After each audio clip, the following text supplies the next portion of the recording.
연애를 하는 연인들을 보면 다른 사람들의 눈에 다 보이는 것들이 그들의 눈엔 콩꺼풀 혹은 콩깍지가 씌어서 약점과 단점들, 좋지 않은 것이 보이질 않습니다.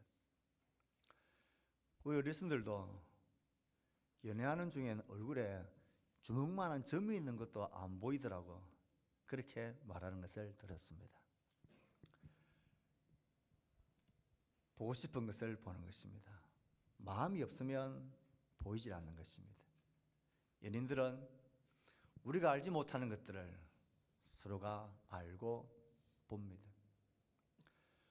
보려고 하는 것들이 보이고 마음이 있는 것, 아는 것이 보이는 것입니다. 알지 못하고 마음이 없으면, 보지 않으려고 하면 보이지 않고 볼 수가 없습니다. 우리는 지금 몇 주간 요한복음 9장의 말씀을 1절부터 쭉 살펴왔고 오늘 그 마지막 시간에 도착을 했습니다. 나면서부터 앞을 보지 못하는 자, 그가 예수님을 만나고 그의 눈을 뜨게 됩니다. 이 사건은 정말 놀라웠습니다. 많은 사람들이 놀라워했고 많은 사람들이 의아해했습니다. 저 예수님이 누구인가 그들은 궁금했습니다. 하지만 바리새인들은 이 놀라운 사건을 부인할 수 없는 광경을 보고서도 그들은 예수님을 향하여 눈을 감아 버렸습니다. 예수를 따르는 자들을 비난하고 욕하고 쫓아내고 출교해 보기로 결정하며 예수를 죄인이라고 그들은 눈 감아 버렸습니다. 보고 싶은 마음이 없었기 때문입니다. 보고 싶지 않았기 때문입니다. 믿으신 예수님을 인정하고 싶은 마음이 전혀 없었기에 그렇게 눈에 뻔히 보이는 것들조차 그들은 보지 못하고 있습니다. 그래서 이 사람을 쫓아내 버립니다. 이 사람이 쫓겨났다라는 이야기를 예수님이 들으셨습니다. 그리고 이 사건이 어떻게 마무리되어지는지를 기록하고 있고 이 치유 사건의 전체적인 의미가 무엇인지를 예수님은 정리를 하면서 요한복음 9장을 끝맺고 있습니다. 예수님이 그가 쫓겨났다는 말씀을 들으셨습니다. 35절을 함께 봅니다. 시작. 예수께서 그들이 그 사람을 쫓아냈다 하는 말을 들으셨더니 그를 만나사 이르시되 내가 인자를 믿느냐. 그 사람을 쫓아냈다 하는 말을 들으셨다라는 말은 그가 쫓겨났다는 그 사건만이 아니라 그가 왜 쫓겨났는지, 그가 어떤 말을 그들에게 했기에, 그가 어떻게 예수 그리스도를 하나님께로부터 온 자라고 인정을 했기에, 어떻게 그가 예수 그리스도를 선지자라고 고백을 했는지, 그리고 그 예수를 따르는 일을 굽히지 아니하고 그가 예수를 인정했다라는 사실을 예수님이 다 듣고 아셨다라는 것입니다. 그가 예수를 따르는 제자가 되기를 원한다라는 것을, 그것 때문에 지금 쫓겨났다라는 것을 예수님이 전부 들으셨다, 그리고 아셨다는 것입니다. 그리고는 그를 만나사, 길 가다가 우연히 부딪힌 게 아니죠. 예수님이 그가 어디에 있는지를 수소문한 것입니다. 그가 지금 나를 인정하는 것 때문에 쫓겨났다고 하는데 그가 지금 어디에 있는지, 아마 제자들을 보내어서 어디에 있는지 좀 알아봐라. 그래서 그가 어디에 있는지를 알고 예수님이 그를 찾아가신 것입니다. 그리고 그를 만나신 것입니다. 성경은 예수님이 언제나 우리를 찾아오시는 분이라고 묘사를 합니다. 잃어버린 한 마리의 양을 찾기 위하여 99마리의 양을 들에 두고 찾기까지 그 한 마리를 찾아가시는 선한 목자이십니다. 제자들이 두려워 떨며 문을 꽁꽁 걸어 잠그고 집 안에 있을 때 예수님은 그들을 찾아오셔서 두려워하는 그들에게 평안을 주셨습니다. 내가 너희를 고아와 같이 버려두지 아니하겠다 말씀하신 주님은 그들이 약속하신 대로 성령으로 그들에게 찾아오셨고 그들과 함께 하셨고 그들을 인도하셨고 그들을 이끌어 주었습니다. 예수님은 어떤 자를 외면하지 않으십니까? 이 사람같이 예수를 인정하고 예수님을 내가 완전히는 다 모르지만 그가 내게 행하신, 그가 나에게 비춰주었던 그 빛을 경험하고 난 이후에 나는 그분을 포기할 수 없고 그분을 따르기 위해서 내가 치러야 할 대가가 있다면 내가 기꺼이 쫓겨나는 대가를 치르겠다라고 결심하며 공동체에서 밀려난 자, 외톨이가 된 자, 고독한 자, 예수님 때문에 고난당하는 자, 그런 자를 주님은 반드시 찾아오시는 분입니다. 지금도 예수님은 그렇습니다. 우리 예수님을 믿고 그 말씀을 따라 살고 싶은 열정을 가지고 살아갈 때에 이런저런 오해를 당하고 이런저런 조롱을 당하고 손해와 불평과 어려움을 당하여 이게 뭔가 싶은 그때에 낙심하지 마십시오. 두려워하지 마십시오. 주님은 그들을 찾아오시는 분이십니다. 예수님은 절대로 우리를 외면하시는 분이 아닙니다. 우리 가운데 계셔서 그의 말씀을 깨닫게 하시고 생각나게 하시고 주를 따르는 일을 격려하시며 우리에게 힘을 주시고 길을 비춰주시는 분이십니다. 사랑하는 성도 여러분, 예수의 말씀을 따르는 일에 당하는 불편함과 어려움 앞에 좌절하지 마십시오. 혼자라 낙담하지 마십시오. 누가 알아주지 않는다 서러워하지 마십시오. 주님은 그들을 아시고 찾아오시고 위로하시고 함께하시고 인도하시는 살아계신 우리의 선한 목자이십니다. 찾아오신 주님은 중요한 질문을 그에게 던집니다. 오늘의 본문의 말씀 중에 가장 감동적인 것은 그를 찾아오신 주님의 모습뿐만 아니라 그에게 물으시는 주님의 물음입니다. 예수님은 그를 찾아오셔서 무엇을 하십니까? 물으십니다. 뭐라고 물으십니까? 우리 같이 한번 읽어봅시다. 그를 만나사 시작. 그를 만나사 이르시되 네가 인자를 믿느냐? 한 번 더요. 시작. 그를 만나사 이르시되 내가 인자를 믿느냐? 사실 이걸 물을 경황이 아니죠. 그는 보지 못할 때는 그래도 공동체 안에 있어서 사람들의 동정을 받아 구걸하면서도 살아갈 수 있는 길이 있었는데 눈을 뜨고 보니까 오히려 예수를 인정하는 것 때문에 쫓겨나 버렸습니다. 이 쫓겨났다는 말은 그냥 잠시 쫓겨난 게 아니라 그 공동체에서 추방되어지는 것입니다. 내 삶이 막막해져 버린 것입니다. 앞말이 더 캄캄해져 버린 것입니다. 그러면 주님은 주님 때문에 이런 어려움의 처지에 처해 있는 자를 찾아와 만나셨으면 무엇을 말씀해 줘야 됩니까? 이런 상황 속에 너 어떻게 살아갈 방도를 가르쳐 주셔야 되는 것 아닙니까? 아니면 너가 쫓겨난 그 공동체 안으로 다시 돌아갈 수 있는, 복귀할 수 있는 내가 비법을 전수해 주셔야 되는 것 아닙니까? 아니면 너 걱정하지 마라, 너를 맞아주는 다른 공동체가 있다 하면서 그의 손을 잡고 그가 안주할 수 있는, 쉴 수 있는, 안식할 수 있는 다른 공동체로 그를 이끌어가 줘야 되는 것 아닙니까? 정말 진짜 그에게 필요한 것은 지금 그런 게 아닙니까? 먹고 살 문제, 함께 있을 공동체, 그리고 그것을 견뎌낼 수 있는 어떤 삶의 방도를 마련해 줘야 되는 것 아닙니까? 예수님 때문에, 믿는 것 때문에 고통도 하고 힘겨울 때 우리가 주님께 원하는 게 뭡니까? 하나님 우리의 기도에 응답하셔서 우리의 어려움을 일거에 해소해 주실 물질의 벼락을 내려주시든 내 삶에 희한한 도움을 주시든 이 삶의 고통의 문제를 일소에 해결해 주시든 내가 그것을 해주기 위해서 주님 우리에게 오셔야 되는 것 아닙니까? 그러나 주님은 그에게 이런 것들은 일절 언급도 안 하시고 한마디 물으십니다. 뭐라고요? 내가 인자를 믿느냐?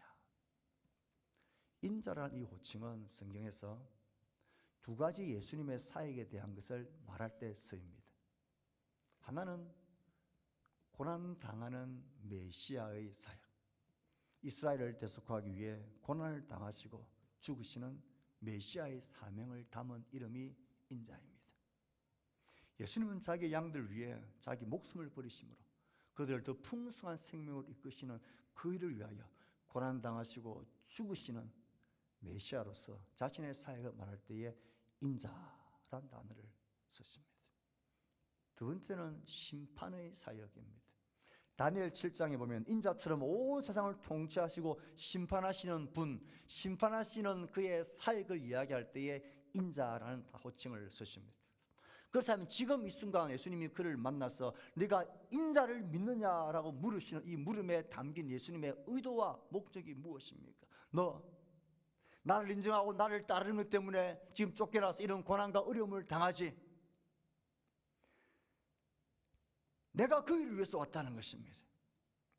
너 고난당하는 메시아로 온 나에게 나를 따르며 나를 인정하는 그것 때문에 네가 당하는 고난을 너 나와 함께 감수하며 이 길을 걸어갈래?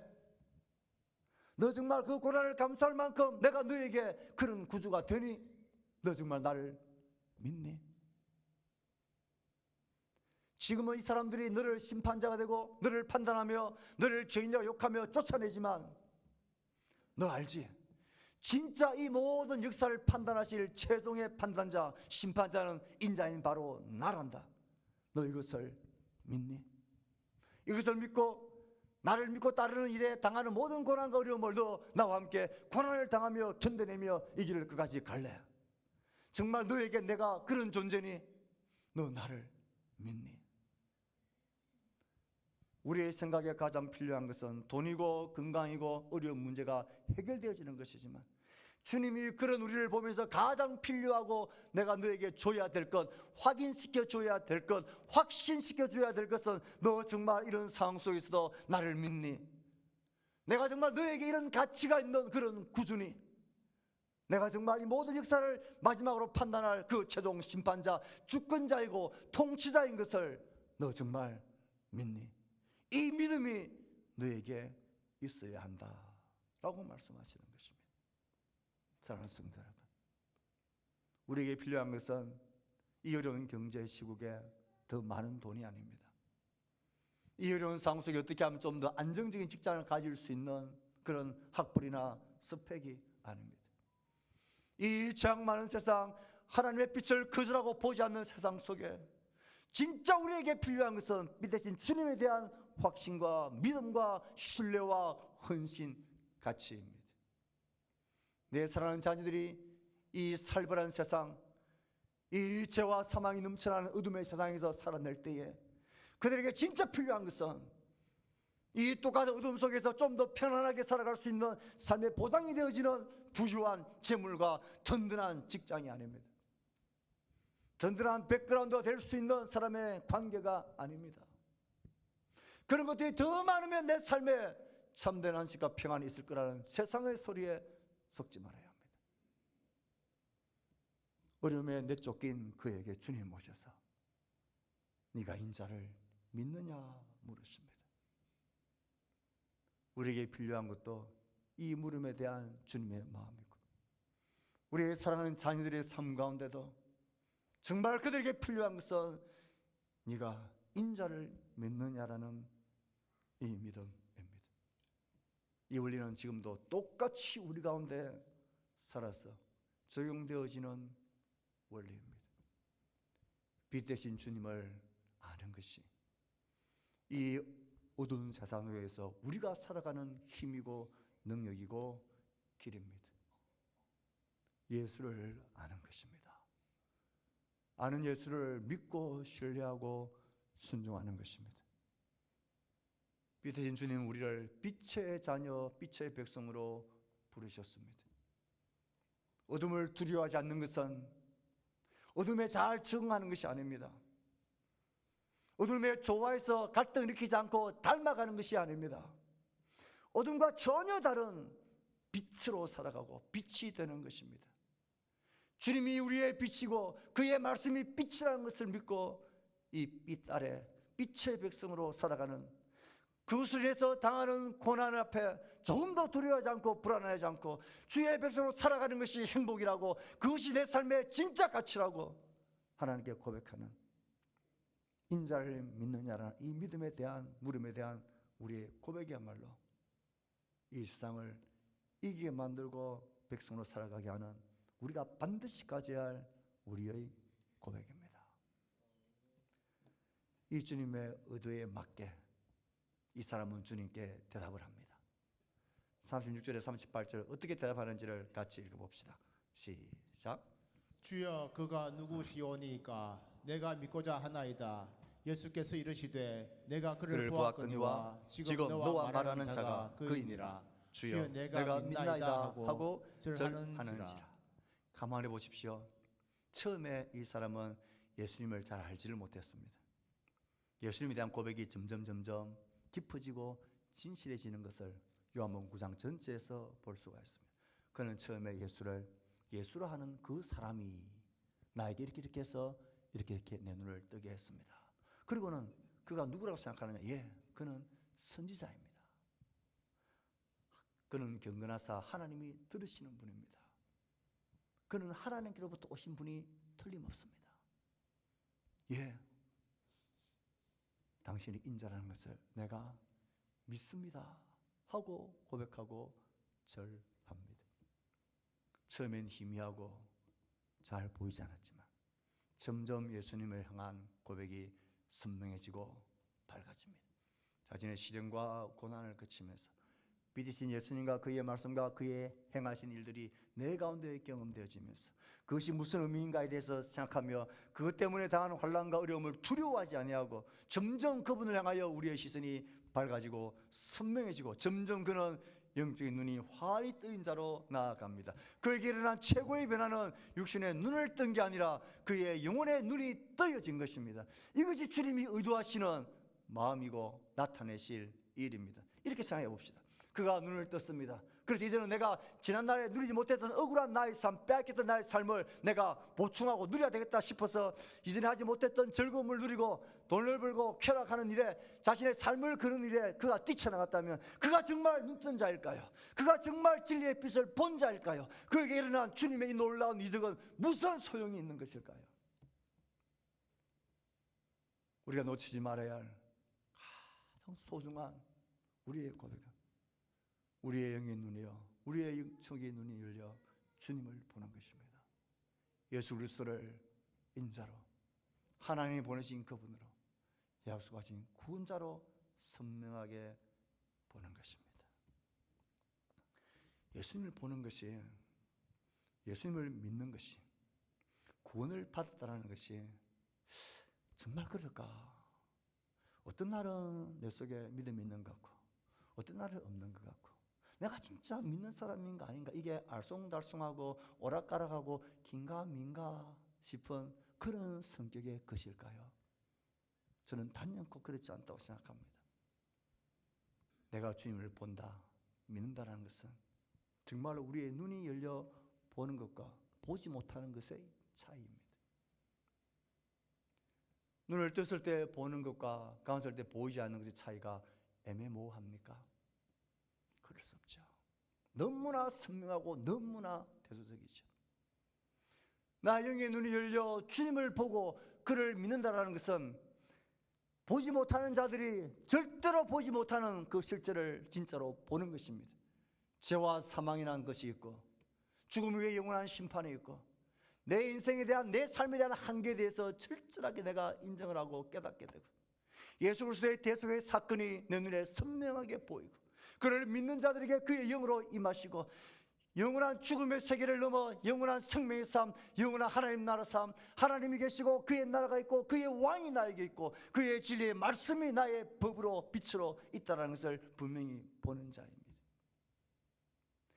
세상 사람들이 어두운 자들이 보지 못하는 것, 그들이 잘못 보고 있는 것을 똑같이 잘 보지 않습니다. 돈이 최고고 나의 철학이 최고고 나의 주관이 최고고 나의 성공이 최고고 내 삶의 가치가 최고라고 내 삶이 나의 주인이 내 삶의 주인이 나라고 철저까지 믿고 사는 그들의 삶이 틀렸다는 것을 보는 눈이 있습니다. 나에겐 왕이 있고 나에겐 주인이 있고 나의 시간, 나의 재물, 나의 재능 이 모든 것들이 나에게 맡기신 주인이 있다는 것을 선명하게 바로 봅니다. 이 모든 것이 은혜라는 사실을 보는 눈이 있습니다. 이것을 보는 것과 보지 못하는 것은 하늘과 땅 차이, 빛과 어둠의 차이입니다. 스스로를 점검해 보십시오. 내 속에 이 진리의 빛을 예수 그리스도를 보는 눈이 열려져 있습니까? 여러분 예수 그리스도를 믿는 자입니까?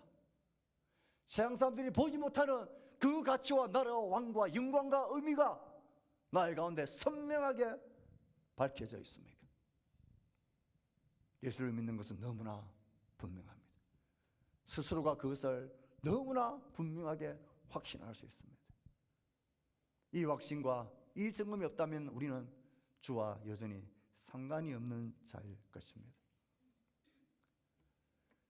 저는 이런 생각을 해보았습니다.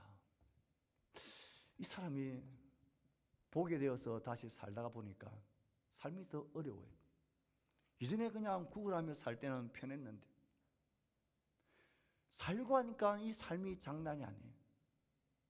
너무나 먹고 사는 게 힘들고 이전에 경험하지 못했던 어려움들이 막 있는 걸 생각하면서 어느 날 이런 생각을 합시다. 차라리 보지 못하는 게 낫겠다. 보지 못할 죄로 돌아가야 되겠다라는 마음을 가질 수 있을까요? 저는 그렇지 않다고 생각합니다. 이것은 마치 누에 고치에서 탈피한 나비의 차이입니다. 나비가 어느 날 그 빛난 날개를 펴고 꽃밭을 날면서 날다 보니까 자기를 잡아먹으려고 하는 천적들이 막 있는 거예요. 공격들이 막 있는 거 보고 와, 나비로 사는 건 참 어렵고 힘드네. 안 되겠다. 나의 날개를 다 다시 꾸짖고 찢기겨서 그 누에 꼬치를 찢어서 그 안에 들어가려고 하는 그것을 상상할 수 있나요? 마치 그런 것입니다. 우리의 눈을 열어 주를 보는 자들은 이 세상의 가치에 대해서 흔들리지 않습니다. 예수를 믿는 믿음으로 살아가는 것에 있어서 내가 감당해야 될 수고와 노력과 심지어 고난이라도 기뻐하며 행복하며 당당하게 그 믿음의 길을 걸어가지.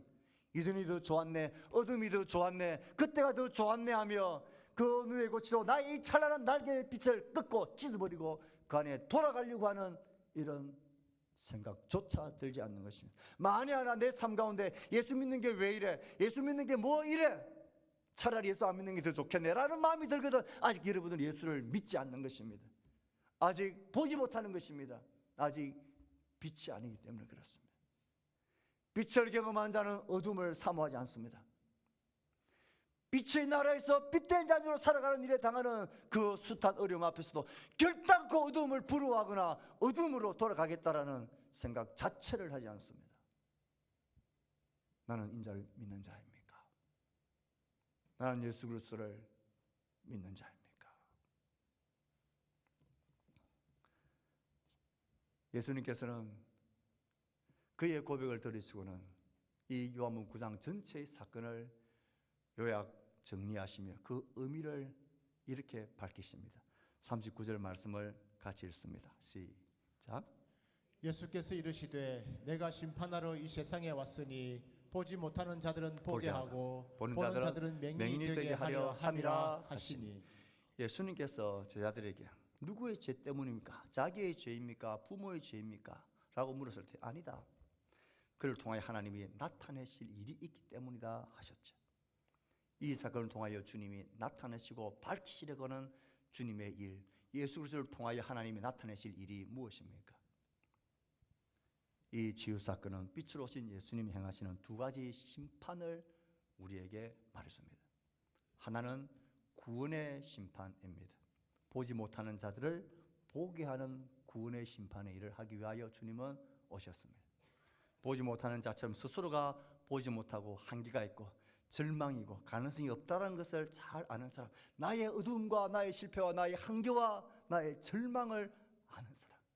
그래서 나에겐 빛이 없고 나에겐 생명이 없고 나에겐 소망이 없다고, 나에겐 이런 볼 수 있는 게 하나도 없다고 말하는 자들, 그런 자들에게 주님은 찾아오셔서 그의 어둠을 벗겨주십니다. 그에게 주님은 자신의 사랑을 보이시고 자신의 빛을 그들에게 비춰주십니다. 말씀하시고 행하십니다. 주의 말씀과 행하심을 보고는 생각합니다. 고민합니다. 와, 이런 분이 과연 누구일까? 이런 일을 행하시는 분이 누구일까? 그를 믿고 따르는 것이 어떤 가치일까? 어떤 믿음일까? 왜 내가 이 길을 가야 할까? 보지 못했던 나에게 이것을 열어주시는 주님, 그것이 주님이 하시는 구원의 심판입니다. 다른 하나는 처벌의 심판을 하기 위해서 주님은 오십니다. 보는 자들은 맹인이 되게 하려 함이라.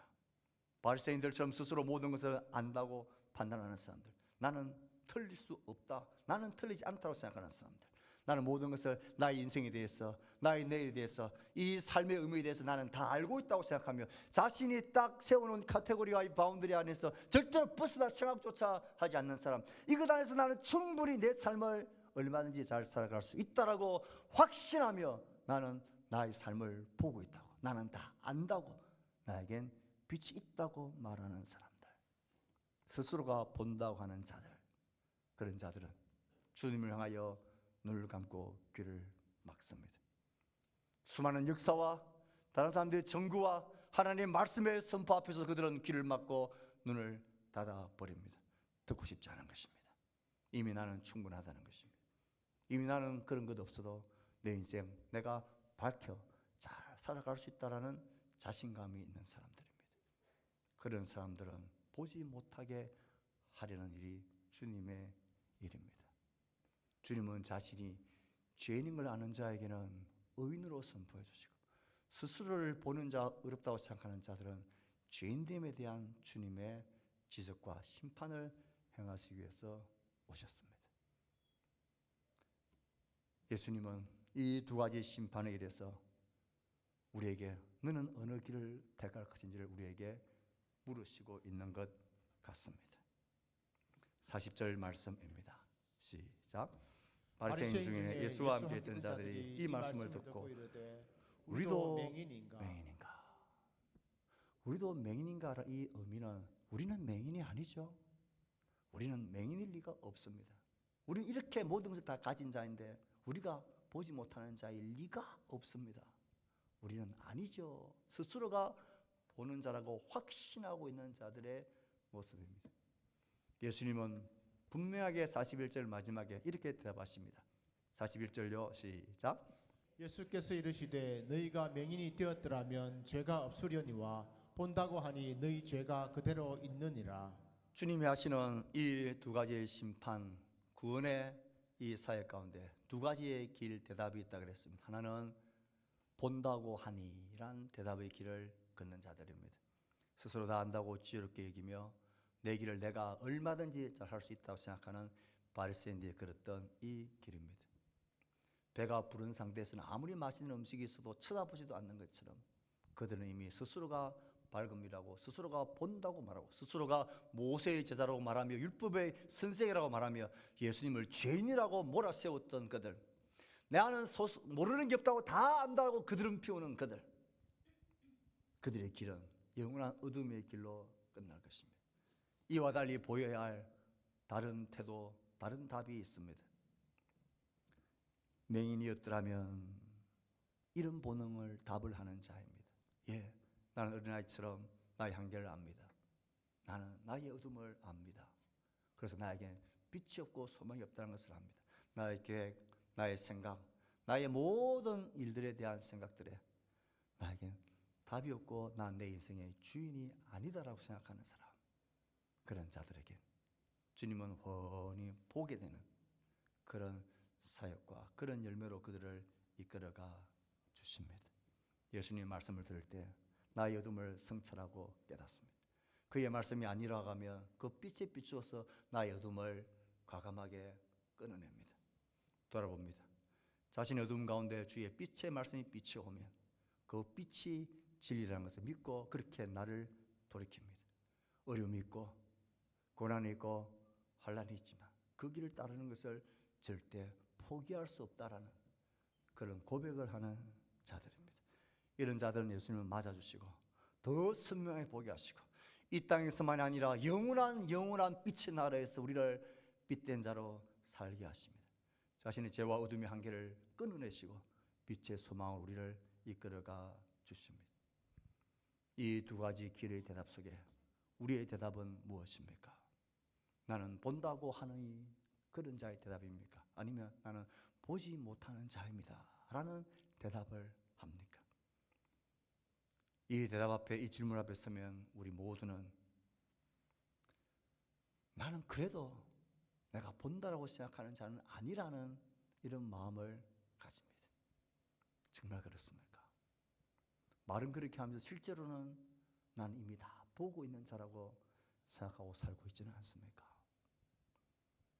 묻고 싶습니다. 마지막으로 빛된 하나님의 말씀이 내 삶의 어둠을 비췄던 것, 와, 이게 잘못되었네. 이게 나의 욕심이었네. 이게 나의 생각이었네. 그 빛 아래서 나의 어둠을 끊어낸 적이 언제입니까? 언제 빛된 주님의 말씀이 내 삶의 방향을 틀게 한 적이 언제였습니까? 언제 하나님의 말씀이, 예수님이 내 삶에 영향을 끼친 마지막 때가 언제입니까? 언제 그 빛 아래서 나의 어둠이 밝혀지는 것을 보았습니까? 그 빛 아래서 이것이 어둠이었다는 것을 깨닫고 이것을 끊어내버린 적이 언제였습니까? 빛 대신 주님과 그 말씀 앞에 간절함이 내 속에 있습니까? 하나님을 찾는 그 기도의 간절함이 내 속에 있습니까? 그 말씀의 빛이 내 삶을 비춰주기를 바라는, 그 말씀의 빛이 나의 자녀들과 다음 세대의 삶 가운데 비춰지기를 바라는 그 간절함과 절박함이 내 속에 있습니까? 그런 것은 전혀 없으면서 나는 여전히 보지 못하는 자라는 그런 태도를 내가 가지고 있다고 은연중에 생각하는 것은 도대체 무슨 자신감입니까? 말로는 나는 보지 못하는 자다라고 하지만 나의 행동과 모든 삶은 나의 시간과 나의 재물과 나의 재능과 나의 자녀 양육과 나의 산업과 모든 일에 있어서 내가 훤히 그것을 다 보고 있는 자입니다. 주님의 빛은, 말씀의 빛 비치면 더 이상 내게 필요 없습니다. 그래서 우리는 구하지 않는 것입니다. 그래서 찾지 않는 것입니다. 그래서 사모하지 않는 것입니다. 오늘 이 말씀을 맺으며 저는 여러분들한테 도전하고 싶습니다. 우리 중에 보는 일에 어려움을 지치고 있긴 하지만 만약에 혹 여러분의 자녀가 어떤 사고로 어떤 병으로 시력을 점점 잃어가다가 많은 치료와 수술을 온 마음을 다했지만 결국 빛을 찾지 못했다. 그래서 여러분들이 좌절과 절망 가운데 있을 때에 예를 들어서 이때까지 만나지 못했던 명의를 만났는데 그의 말이 당신 이렇게 하면 틀림없이 100% 당신 자녀의 눈이 들 수 있다. 뭐 하면 됩니까? 당신 1년 꼬박 365일 매일 새벽 5시에 일어나 저 산등성에 올라가서 물을 떠와서 나에게 30분간 지성을 드리면 너 자식 눈 뜰 수 있다. 너 퇴근해서 피곤하고 힘들지만 매일 밤 10시에 저 어디에 가서 20분간 너 지성을 드리면 네 자식 눈 뜰 수 있다. 너 자식 저 산에 올라가서 내가 말하는 약초 캐와서 달에 먹이면 너 뜰 수 있다. 부모 여러분 중에 누가 그 일을 마다할 사람이 있습니까? 내 육신의 눈을 뜰 수 있다고 말하는데 누가 그 일을 마다하겠습니까? 1년이고 10년이고 뜰 수만 했다면 저는 발이 터지고 무릎이 깨지더라도 가겠습니다. 우리의 눈을 뜨는 일엔 너무나 당연시 여기는 것이 왜 우리의 사랑하는 자녀들과 다음 세대의 영의 눈이 열리지 않고 빛에서 예수 그리스도를 보지 못한 이 일을 왜 그렇게 대수롭지 않게 왜 그렇게 무덤덤하게 살아가고 계신 것입니까? 이런 하나님의 말씀을 읽을 때마다 이 말씀이 우리 가운데 도전하고 우리 가운데 소리치는 주의 음성이 들리지 않습니까? 육신의 눈을 보지 못하는 것보다 영의 눈이 감긴 것이 훨씬 심각한 문제라는 사실을 주님은 말씀하시며 이 일에 왜 너희들은 그렇게 무담당하냐고, 왜 그렇게 간절하지 못하냐고, 왜 그렇게 기도하는 일에 게으르냐고. 우리 아이의 눈을 뜰 수 있다면, 정말 그렇게 만들 수 있다면 저는 그렇게 하겠습니다. 우리 자녀들의 영적인 눈이 열려지는 그날까지 우리는 쉬지 말아야 합니다. 우리의 다음 세대의 영의 눈이 열릴 때까지 우리는 절대 포기할 수 없는 것입니다. 그래서 모여서 기도해야 되는 것입니다. 성령의 은사와 능력을 간절히 구하는 부모가 되어야 하는 것입니다. 그래서 부모란 이름으로 이 끈을 연결시켜 놓은 것 아닐까요? 너는 포기하지 말라고. 다른 사람 다 그 이름 그 아들을 포기하더라도 너는 포기하지 말라고. 포기해서는 안 된다고 그러시는 것 아닐까요? 우리 공동체가 이 하나님의 말씀을 믿으며 네가 인자를 믿느냐라는 이 물음 앞에 우리 자신과 우리의 자녀들과 우리의 후손들이 내가 인자를 믿는다는 이 고백의 눈이 확 뜨리지는 그날을 소망하며 오늘 살아가는 빛된 자녀들, 빛된 백성들 되기를 주의 말씀으로 축복합니다. 주의 말씀 생각하며 우리 기도합시다.